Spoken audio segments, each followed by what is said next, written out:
के दीवार को स्टमक से ही निकलने वाले एसिड से बच वह सभी ऊर्जा पर ही चलते हैं और हमें ऊर्जा मिलती है भोजन से, भोजन के ऑक्सीकरण से। अगर जो भोजन हम खाते हैं उसका पाचन होगा ही नहीं तो हमें एनर्जी तो मिलेगी ही नहीं। साथ ही साथ वह पोषक तत्व जो हमारे शरीर को बनाते हैं, जैसे प्रोटीन जो हमारे मसल्स को बनाती है और उसकी मरम्मत करती है, विटामिन्स जो मिनरल्स को अब्सॉर्ब करने का काम करते हैं, और कुछ खास मिनरल्स जो ब्लड जैसे चीजों को बनाते हैं, अगर वो चीजें हमें मिलेंगी ही नहीं तो हमारा से काम ही नहीं करेगा। और यह सब हमें मिलता है भोजन से, और केवल भोजन खाने से ही हमें पोषक तत्व नहीं मिलते हैं। उस भोजन का पाचन होता है, जिसके बाद हमारे पेट में मौजूद ब्लड वेसल्स भोजन में मौजूद उन पोषक तत्वों को अवशोषित कर शरीर के विभिन्न भागों में पहुंचा देते हैं, तभी हमें पोषक तत्व मिलते हैं।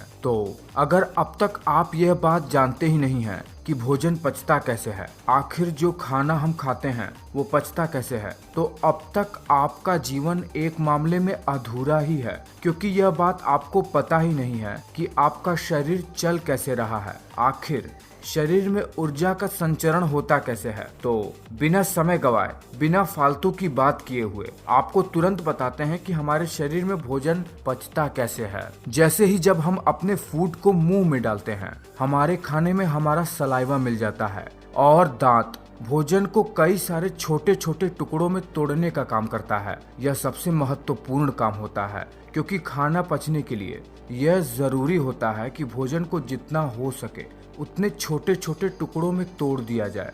फिर इन टुकड़ों के ऊपर हमारे मुंह में ही मौजूद, जिसे कहते हैं बकल कैविटी, उसके अंदर ही दांतों और जीभ के बीच में सैलिवरी ग्लैंड पाई जाती है, जिससे सलाइवा निकलता है। यह सलाइवा भोजन के साथ मिलकर भोजन को बहुत ही ज्यादा मुलायम बना देता है। सलाइवा में ऐसे केमिकल मिले होते हैं जो फूड को ब्रेक डाउन करते हैं। यह भोजन हमारे जीभ पर आता है, हमारे जीभ में मौजूद टेस्ट बर्ड्स इसके स्वाद को हमारे ब्रेन तक पहुंचाते हैं। उसके बाद ही ये स्मूथ फूड जो कि सलाइवा की वजह से हुआ है, वो भोजन की नली से होते हुए, जिसे इसोफेगस कहते हैं, एक बैग लाइक स्ट्रक्चर जो कि स्टमक होता है, वहां पर जाता है। और जैसे ही भोजन स्टमक में जाता है, वहां से शुरू होता है भोजन का असली पाचन। पर खास बात यह है कि जब हमारा भोजन हमारे भोजन नली से हमारे पेट की तरफ जाता है, तब यह एक खास प्रकार की मूवमेंट, जिसे पेरिस्टालसिस कहते हैं, उस मूवमेंट के तहत हमारे पेट में जाता है, जिसमें होता यह है कि नली अपने आप को सिकोड़ती है और फैलाती है, जिसकी वजह से फूड आसानी से पेट की तरफ चला जाता है। जैसे ही भोजन स्टमक में पहुंचता है, स्टमक इस फूड को अपने इनर लाइनिंग से निकलने वाले gastric digestive juice, hydrochloric acid और म्यूकस के साथ बिल्कुल मथ देता है, यानी मिला देता है, जिसमें से मुख्यतः एंजाइम फूड में से प्रोटीन को अलग कर देते हैं। वही हाइड्रोक्लोरिक एसिड भोजन को बहुत ही छोटे छोटे टुकड़ों में बांट देता है। वही म्यूकस एक चिपचिपा पदार्थ जो कि हमारे स्टमक से ही निकलता है और फूड में जाके मिल जाता है, वो हमारे स्टमक के दीवार को स्टमक से ही निकलने हमारे पेट में ही मर जाते हैं, जिससे बैक्टीरिया हमारे शरीर को बहुत ज्यादा डैमेज नहीं पहुंचा पाते हैं। अगर आप इस चित्र को ध्यान से देख पा रहे हैं तो आप देख रहे हैं कि स्टमक से जुड़ा हुआ है हमारा स्मॉल इंटेस्टाइन, यानी हमारी छोटी आंत। हमारा फूड जो कि पेट में ही मौजूद कई सारे डाइजेस्टिव गैस्ट्रिक जूस के साथ मिल जाता है, उसके बाद इसमें मिले हुए मिक्स मटेरियल को काइम कहा जाता है, और यह काइम अब स्टमक से स्मॉल इंटेस्टाइन की तरफ बढ़ने लगता है। इस पूरे प्रोसेस में लगभग 2 घंटे का समय लगता है, जो कि अलग अलग फूड पर निर्भर करता है। जैसे ही ये भोजन स्टमक से छोटी आंत की तरफ बढ़ता है, इसमें और भी कई तरीके के केमिकल रिएक्शन होने लगते हैं। हमारी छोटी आंत लगभग 7.5 मीटर तक लंबी होती है, जो कि बहुत ज्यादा कॉइल्ड स्ट्रक्चर होता है, यानी बहुत ही कॉम्प्लेक्स कॉइल्ड स्ट्रक्चर होता है हमारी छोटी आंत का। छोटी आंत भी 3 भागों में बटा रहता है। सबसे ऊपर का भाग जिसे कहते हैं डुओडेनम, उसके बाद स्मॉल इंटेस्टाइन का दूसरा भाग आता है जिसे कहते हैं जेजुनम, फिर आता है स्मॉल इंटेस्टाइन का सबसे आखिरी पार्ट इलियम। जब फूड स्टमक से स्मॉल इंटेस्टाइन में आता है तो वो सबसे पहले डुओडेनम में आता है, जो कि सबसे इम्पोर्टेंट पार्ट होता है छोटी आंत का। इसमें लीवर से आया हुआ बाइल जूस और पैनक्रियास से आए हुए पैनक्रियाटिक जूस फूड के साथ मिल जाते हैं। लीवर से आया हुआ बाइल जूस जो कि स्टमक से आए हुए भोजन के साथ मिल जाता है, उसके वजह से भोजन में मौजूद फैट्स अपने छोटे छोटे फैटी एसिड के स्वरूप में बदल जाते हैं, जिसकी वजह से इनका अब्जॉर्प्शन शरीर में आसान हो जाता है। वही पैनक्रियास से निकलने वाले पैनक्रियाटिक जूस की वजह से कार्बोहाइड्रेट, शुगर और ग्लूकोज में टूट जाते हैं। वही प्रोटीन अमीनो एसिड में टूट जाते हैं।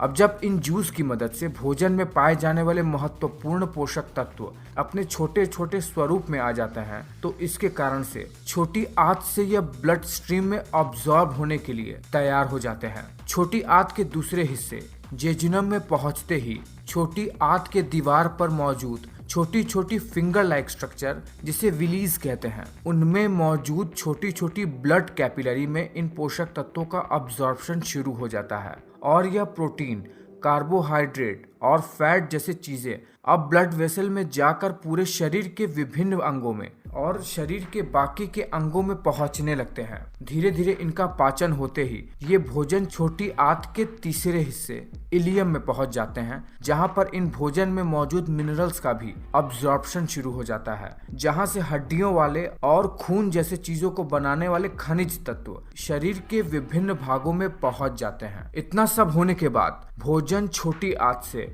बड़ी आंत की तरफ बढ़ जाता है, जहां पर हमारे शरीर के लिए पानी का अब्जॉर्प्शन होता है और कुछ ऐसे मिनरल्स जो छोटी आंत में अब्सॉर्ब नहीं हो पाए थे, वो बड़ी आंत में से होकर ब्लड स्ट्रीम में चले जाते हैं। बड़ी आंत साइज में 1.5 मीटर तक लंबी होती है और ये छोटी आंत से आकार में चौड़ा भी होता है। जो भोजन डाइजेस्ट नहीं हो पाया होता है या फिर जो वेस्ट मटेरियल होता है, वो बड़ी आंत से होते हुए हमारे एनस से निकलते हुए हमारे शरीर के बाहर निकल जाती है, जिसे फीकल मटेरियल कहा जाता है। और इस तरह भोजन हमारे शरीर में इतनी कठिनाइयों के बाद पचकर हमें ऊर्जा देता है। तो आपने देखा बहुत ही साधारण सी भाषा में कि भोजन हमारे शरीर में पचता कैसे है, क्या क्या प्रोसेस होते हैं और वो शरीर के कौन से अंग हैं जो भोजन के पाचन में अपना सहयोग देते हैं। तो ये वीडियो आपको कैसा लगा है,